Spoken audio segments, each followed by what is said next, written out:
Hey Risers, I'm just out for a stroll here and I wanted to talk about a conversation I had with a new client of mine that I really think is going to resonate with a lot of people.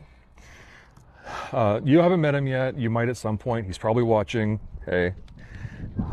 The other day, he and I were having a quick conversation because he wants to cut his weight down. He's got some goals that it'd be easier if he was lighter, and so we were discussing that.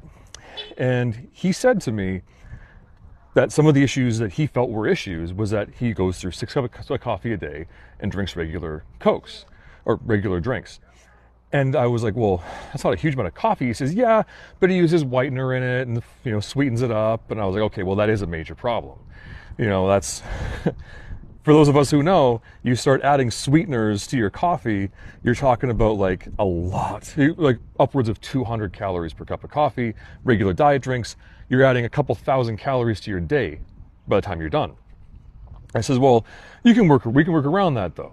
Like I can give you some advice about what I put in my coffee that's calorie free. He says, well, I'll just cut out the drinks and start drinking black coffee. And I said, well, don't do that. You don't have to do that. You go to the store, you get yourself some almond milk, some unsweetened vanilla flavored almond milk. You go to a different store, you get yourself some calorie free coffee flavor shots, and Bob's your uncle, you're off to the races.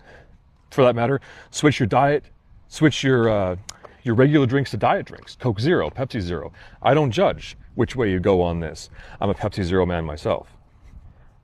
And he says, no, I'll just cut up the drinks and I'll start bringing black coffee. And I said, don't increase the suck. He says, well, what do you mean?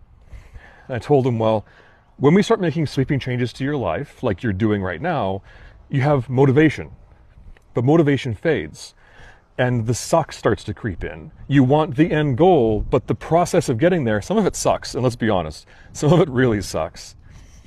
So we want to hold on to the joys. So don't increase the suck level needlessly. Don't add more suck than you need to. There's no point. And it made total sense. He got what I was saying immediately. But I think we all do this. We get in this gung-ho mindset where we need to just make sacrifices and cut back and go hard. Don't increase the suck if you don't have to. It's terrible. It kills motivation faster than anything, and it pushes you back from hitting your goals more than anything. Keep the joys if you can, even if you have to change them a little bit, but don't increase the suck.